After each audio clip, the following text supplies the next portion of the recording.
What's going on, guys? Welcome back to the Hands-On channel. It's the anniversary of 9/11 today, and you know, some people will never forget all the things that the terrible administration at the time, George W. Bush, allowed to happen, and the Congress of the time, they allowed the Patriot Act and all this other stuff that clinched down on our liberties, right? So I've never forgotten all that stuff, and I've always wondered, you know, who benefited the most from that? I'm not going to attempt to answer that question because that's one of the number one ways that you get banned here on YouTube is you question the mainstream narrative of 9/11. So I'll let you do your own homework and let you guys all debate down in the comments at what point steel actually boils or melts or whatever to where it could collapse like it did. I don't know. I'm not a demolition expert or anything like that, but let's just say, I thought everything that day was very suspicious. I thought a lot of the stuff that followed that as they captured Osama bin Laden, they knew it was him immediately, and on and on and on. There were so many things. The dancing Israelis, so many things that didn't add up about 9/11. But here we are in 2024, remembering that anniversary for a moment. And the 3,000 some odd people that died that day, many of them leapt to their death out of the building rather than being burned to death. It was horrible, horrific. And I also remember, before he was ever president, Donald Trump was down there that day asking how he could help, you know, putting his money where his mouth is and helping these people because, you know, he was a New Yorker big time back then. And that was before they ran him out of the state. But that's not really what today's video is about. Today's video, we're going to talk about the most extreme example of gaslighting, outright lies, unequal, unbalanced fact-checking, and how it was basically 3 versus 1 last night on the debate, as they call it. Although, in my time of watching multiple different debates and through all sorts of different moderators, I have never seen such an example of open denial of reality, or gaslighting for short, that these people pulled off last night. And of course, the leftist mainstream media that all back their tactic that they used last night, you know, come out, overwhelm, attack Trump, never let him get a real argument out there, cut him off before he does, softball pitch all of the questions to Kamala, and never fact check her. The facts are in, guys. They fact checked Trump live 5 times last night. And many of those fact checks that they tried to pull off were wrong. They were lies. For one thing, just because the city mayor of Springfield, Ohio said there's no Haitians eating cats and birds and dogs and stuff like that doesn't mean it's not happening. There have been multiple reports coming out. We've seen them here. I'm sure you guys have seen this stuff where they're going down to parks and stuff and capturing like geese and ducks and grabbing them by the head and, and taking them home and eating them. Okay? Among other things. Cats have come up missing and all sorts of stuff. I've seen several interviews where people have done man on the street interviews and talked to the town residents. Okay, not the city, not the mayor. It wasn't the mayor, like the city manager or whoever this news reporter last night referenced. Okay, so what? The one guy said that he's probably favorable to this sanctuary city philosophy that the Democrats are implementing all across the nation right now. So that was one example, but 21 different occasions, Kamala Harris said things that were just not true. They're not factually true things, like the Charlottesville hoax. She brought that up. The very fine people thing, right? She brought that up again and again. And I guarantee you, I know who's behind this. I know who was tickling her ear through that, what may be an earpiece. Some people are saying that the earpiece that she was wearing last night, the earring she was wearing last night, looked an awful lot like a certain company's earpiece that's made for transmitting a message, right? Like it's supposed to be like a covert CIA type thing. And they've probably got other things. Think about it. These are the people that are in the highest offices in the land. They may not need a special earring that anyone can buy. They can just put a little tiny micro thing inside of her ear that no one will ever see. And it'll be on the side of her head that's never facing the camera. So, guys, the curtain was pulled back last night. And that's one good thing that came out of that disastrous so-called debate that they had last night. It wasn't a debate. Let's get that up front and foremost right now. We need to discuss that. It was not a debate, because you do not do that. You do not implement your own views on one side only and let the other side get away with lying 21 different times. I was talking about that. So yeah, the Charlottesville thing, very fine people hoax, Project 2025. She was trying to tie, the Democrats have been desperately trying to tie Trump to this Project 2025 for some reason. I don't even get it. I haven't read through the entire Project 2025, but the stuff, the basic grit of it, the basic stuff that I have read, and I can't vouch for every bit of it, but the stuff that I have read indicated to me it was just classical conservatism. And they'd written it down. Big deal. These people are melting down about Project 2025. The last video I put out, I had someone come in and say, oh yeah, well, I guess you don't care about Project 2024. I think they meant 2025 and Agenda 47 or something like that. Well, I went and looked up. I didn't know. I'd never heard this Agenda 47. I was like, what is this? So I went and looked it up. It's Trump's campaign. It's on his website. It's the things he's going to do if he becomes the 47th president. Unlike Kamala, who has what did he say last night?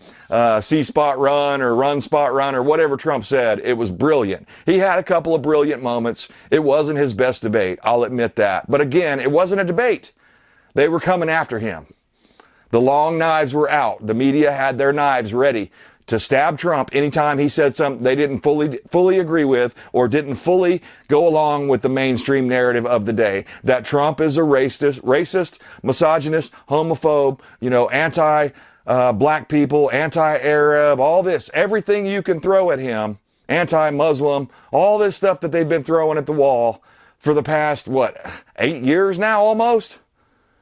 And they're seeing what sticks. And they had Kamala Harris. And I swear to you guys, I think she had Barack Obama in her earpiece. I don't know if the earring really was the earpiece or what. Maybe, like I said, she had another one on the opposite side. But somebody was telling her what to say because, in everything I've ever seen, that Kamala Harris, where she's being interviewed, and we're talking about pretty low pressure interviews because they're throwing her softballs, she just does these word salad things, and she didn't really do that last night. So somebody either coached her to the maximum level, and I think that somebody is Barack Hussein Obama. And if Kamala Harris wins, I'll stand by this. This is basically a is it 4 terms now for Barack Obama? Yeah.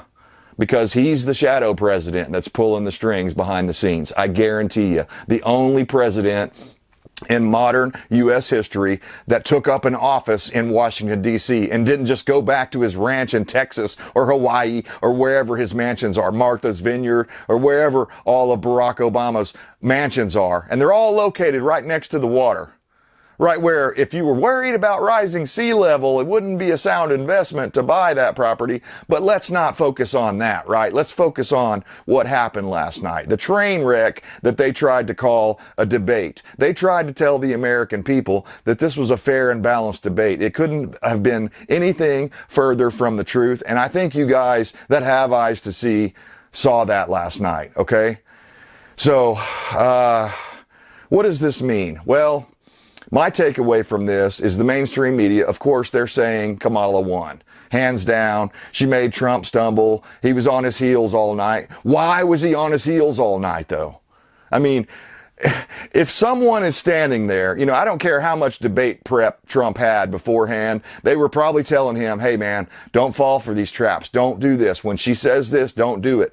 But when your record and your legacy is on the line and someone is standing there 6 or 8 feet away from you, lying out of their fucking ass, and the media is just going, yeah, you're right. Yeah, he did say very fine people. Oh yeah, he did call for an insurrection on J6. Oh yeah. It was like suddenly they forgot to, they tried to quote Trump on his January 6th thing about go down to the Capitol, I'm going to come with you. But they left out the part where he said peacefully and patriotically protest. Not go into the Capitol, not break in, not, some Q drop or some other Q-tard thing that was going around at the time. Yeah, that's right, guys. If you didn't know this about me, I think the whole Q thing was the biggest inside disinformation project performed specifically to capture right-wing, low intelligent people. That's basically what it did, and I saw a lot of people fall for it. Even people that were pretty damn smart. I was like, holy crap, this person is believing these Q drops or whatever? I couldn't believe it. Saying that Trump was still the president. Just wait till this day. You're all going to see it, on and on and on. I tried to read a little bit of that stuff, and I was just like, okay, anybody that falls for this is dumber than a bag of hammers. This is either some kid in his mom's basement that's a Democrat operative, or a troll, just a troll extreme, right? Or it's the FBI, CIA, NSA, on and on and on, all the other alphabet agencies, which I think is most likely the case. That's what the whole Q thing was. I'm surprised they haven't revitalized it for this election cycle, at least not yet. So what do I think about it? Who won? Well, if you're just talking about facts and truth, Trump won 100% hands down, no questions asked. If you're talking about who actually looked the best or had the best answers every time, it's more of a toss-up. I still think Trump won, but he just barely won. It was not his best debate performance by any stretch of the imagination. But again, it was not a debate. It was a cage fight where it was a tag team cage fight, WWF, old school tag team cage fight where, you know, you had Hulk Hogan as Trump on one side and you had all the bad guys, you know, from the past on the other side. It's that the angle of the camera is always just right. It's that the tones of the moderators' voices when they're asking and the facial expressions, that black moderator, I guess we'll call her, I don't know her name, but that lady that was on there asking questions, you could see the disdain in her eyes anytime she had a question targeted at Trump. And you could see how she was just like in love with Kamala. She had like puppy dog eyes. She was, oh, Kamala, you're the greatest ever. And how has it been, you know, being overshadowed by Biden? We got him out of the way for you, but what do you think now? You're the best. You were the best prosecutor. You did all this great stuff. That's basically every softball question they threw to her last night. It wasn't quite that open and obvious, but I could see it.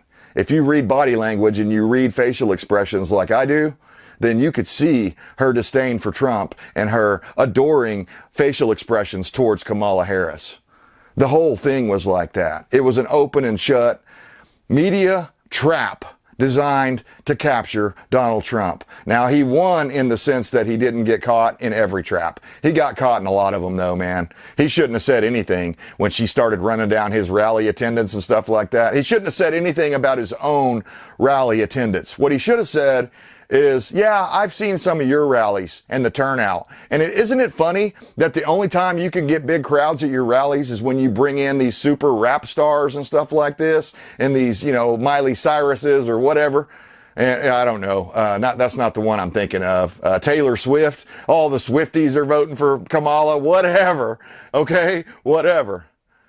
That's not, none of those people exactly, talk about politics or talk about policy or any of that sort of stuff. So they're not in the realm or the scope of a political conversation. And yet Kamala Harris repeatedly has brought these people in to headline her shows so she can get big attendance and say, look, we're drawing big crowds too. And the reality is, anytime the Democrats are accusing the other person of something, it's really happening to them, and they just don't want to admit it. The reality is in many of these instances where Kamala has brought in these superstars to have big crowds, as soon as the show's over and Kamala comes out on stage, you can see the video where everyone's leaving because they don't want to hear her psychobabble, her never-ending, you know, Valley Girl, vocal fry bullshit voice. I told my wife last night, every time Kamala started speaking, I felt myself getting dumber listening to her dumb ass. She's stupid. She's dumb. She's a Marxist. She slept her way to power.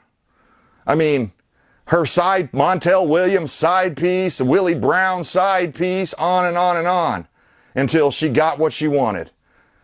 I'm not saying she slept with creepy old Joe, but I wouldn't put it past her. I certainly wouldn't put it past her. These people like this, there is no how low would they go. They'll always go lower.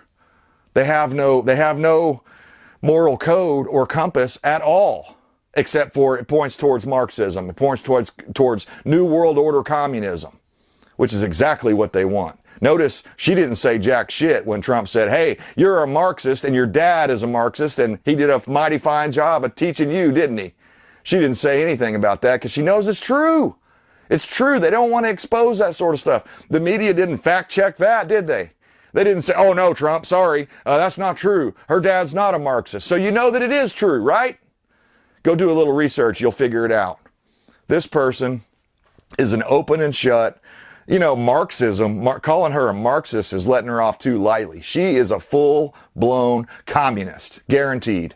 They're operating on the old Democrat playbook, and they're trying to say, she said it 4 or 5 different times last night about how we got to turn the page. We got to turn the page. No, we got to close the book on communism and Marxism and socialism here in the United States of America because it's destructive to our country.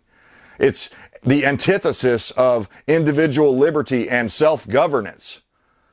That's what I wish Trump would have come out and said, you know, and guys, you know, a while back I said I wanted it to be Vivek Ramaswamy. I thought, you know, could you imagine what Vivek Ramaswamy would have done to Kamala Harris last night? That guy is super intelligent, okay?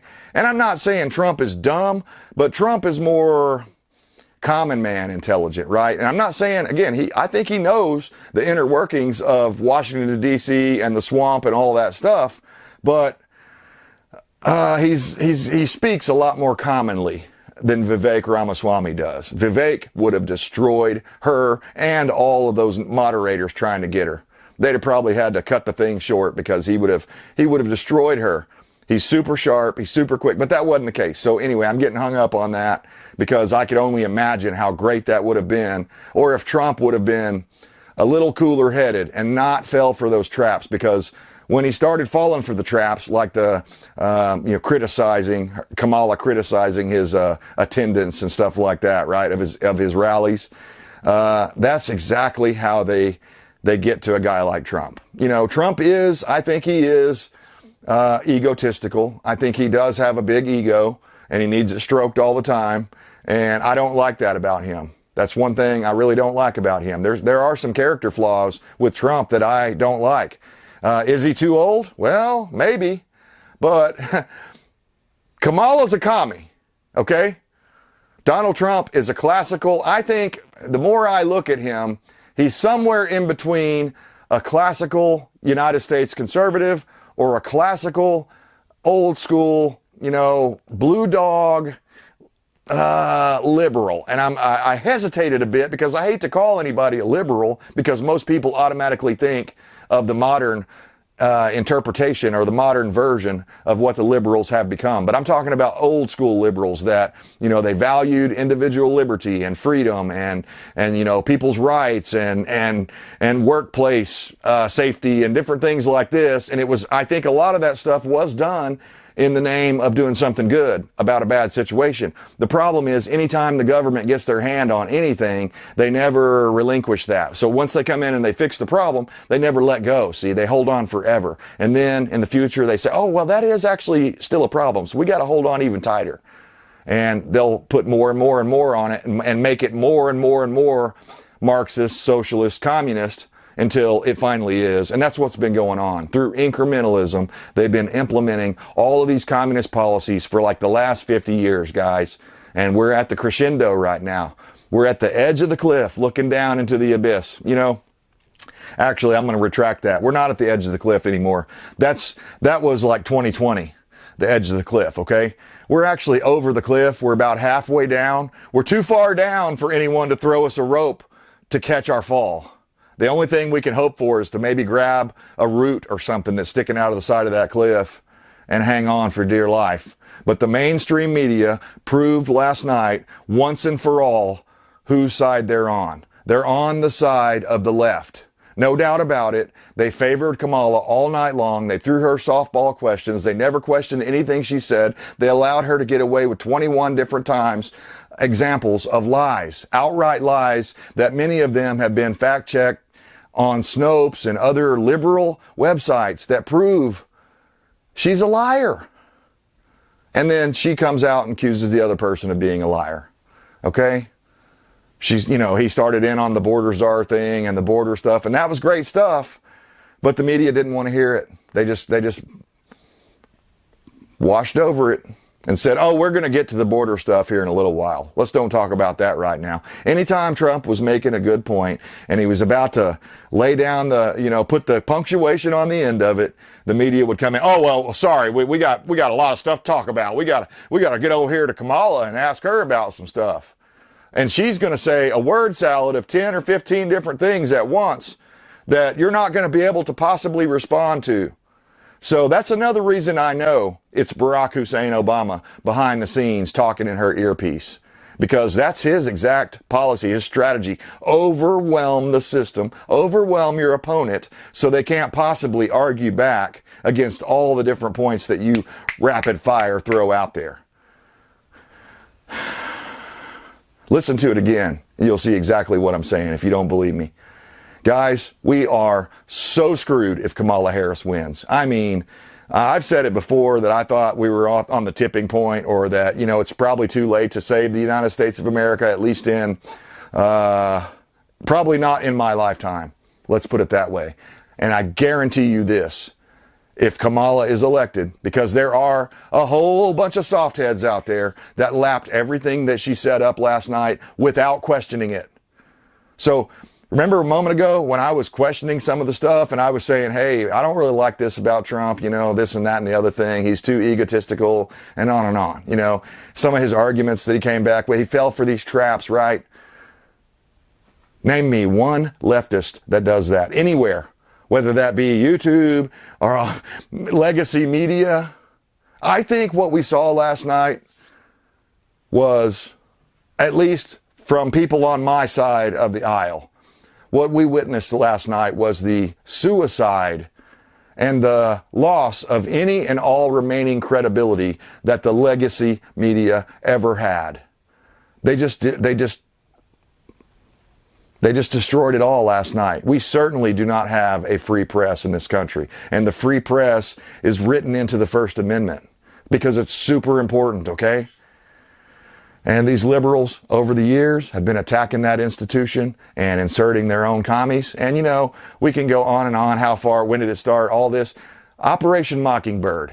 Go look it up. If you don't know what I'm talking about, Operation Mockingbird never ended. Okay? The people that control the shadow government also control the talking heads on the mainstream media. How do I know? How am I so certain? Because you can see all the montages of these mainstream media companies all around the country saying exactly the same thing. They say it, these people that are a lot more technologically advanced than I am have figured out how to make these montages where they're all saying the exact same words. You've seen them. These newscasters are saying all the same things about COVID and about whatever it is. Where did they get that information from? Operation Mockingbird, I would argue. So guys,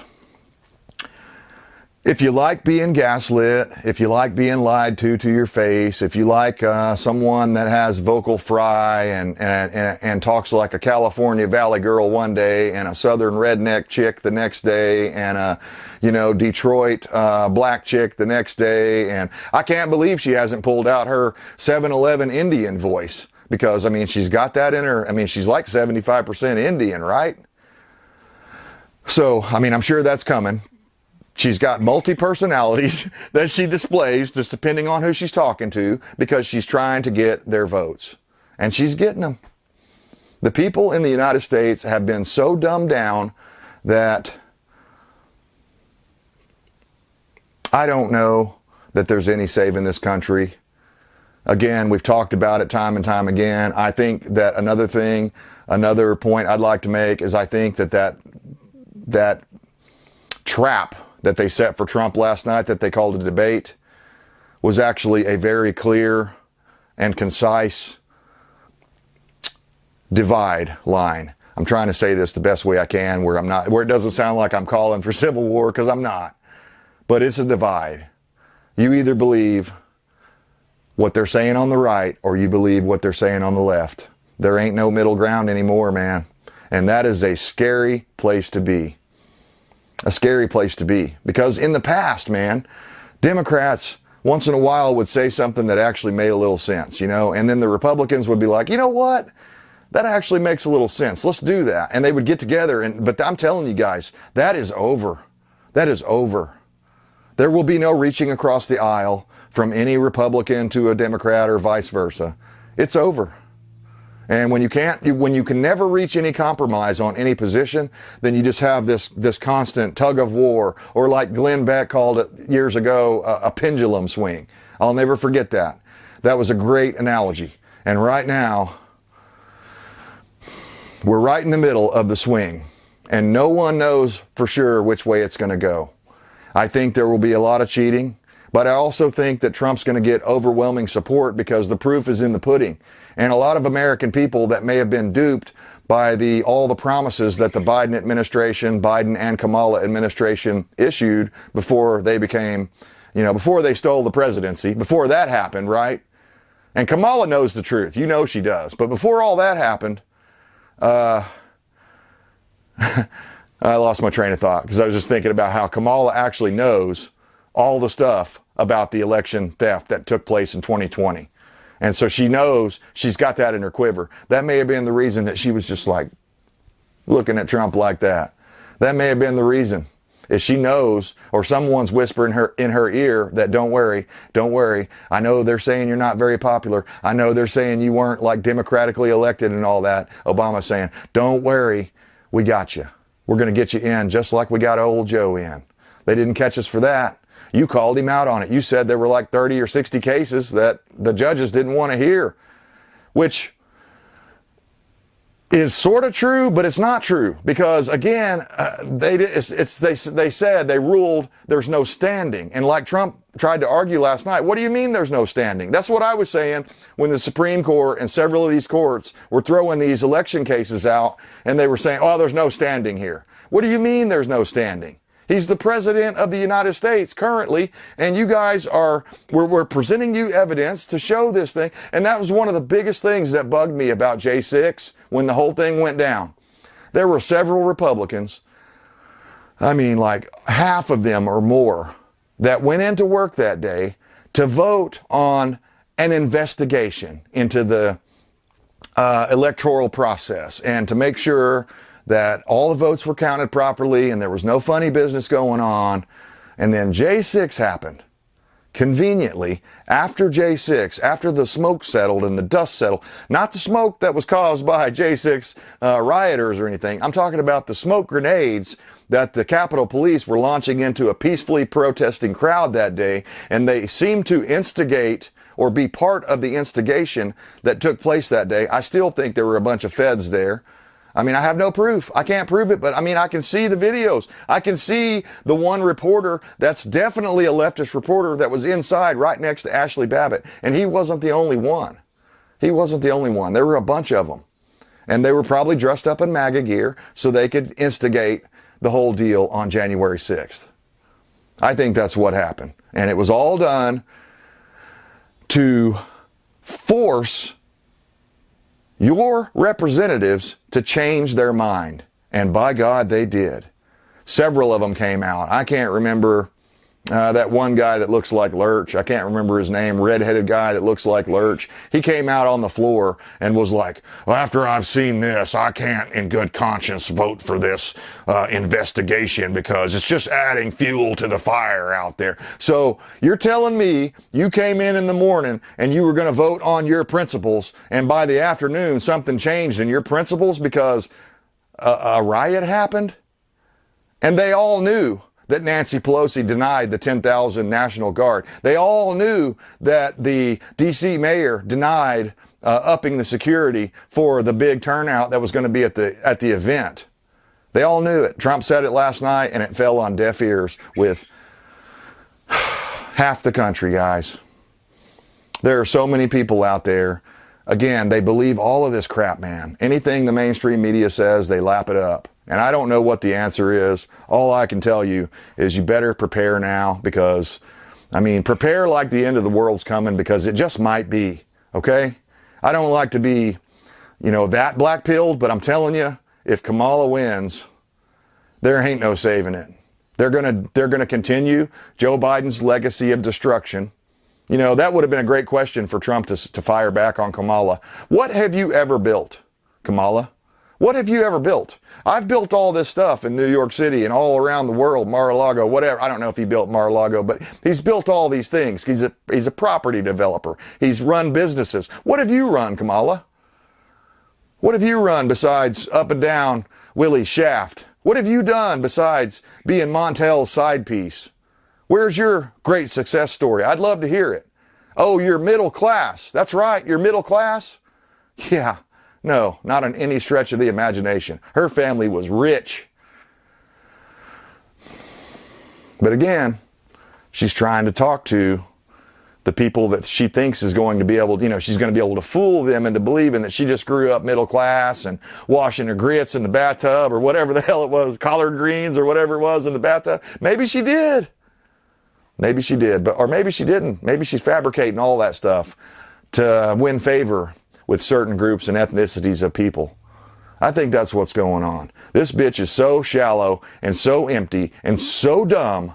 The only way she could have performed like she did last night, which was marginal, not great, but marginal. I'll give her that. She got a C. Trump probably got a B minus. Kamala got like a C, I'm going to say, a mid C. No plus, no minus. Average performance. And because the mainstream media and everyone else had such low expectations, a C actually seemed like an A plus. So they spun it like that. That's what they've been doing all day today. And I can't stand it. It's making my blood boil. Watching these people in open denial of the reality right in front of their faces. But that's it, guys. Remember, 1984? War is peace. Freedom is slavery. We're there, guys. We're in the, I mean, it's a new type of warfare. And in that way, we're already in World War III, and it's an information war. What is truth? And the winners will write the history books. So that will become truth forever.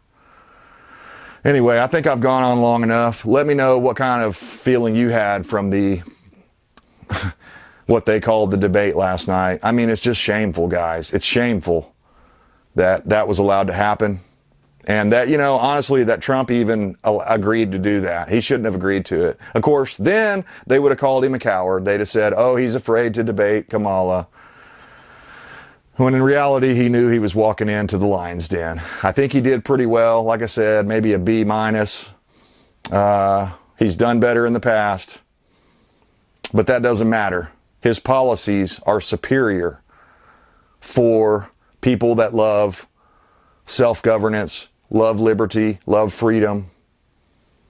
His policies are superior for the United States, for us having sovereignty as a nation, for not getting us more involved in the New World Order, maybe even getting us out of the New World Order and doing our own thing, which is what we should have been doing all along.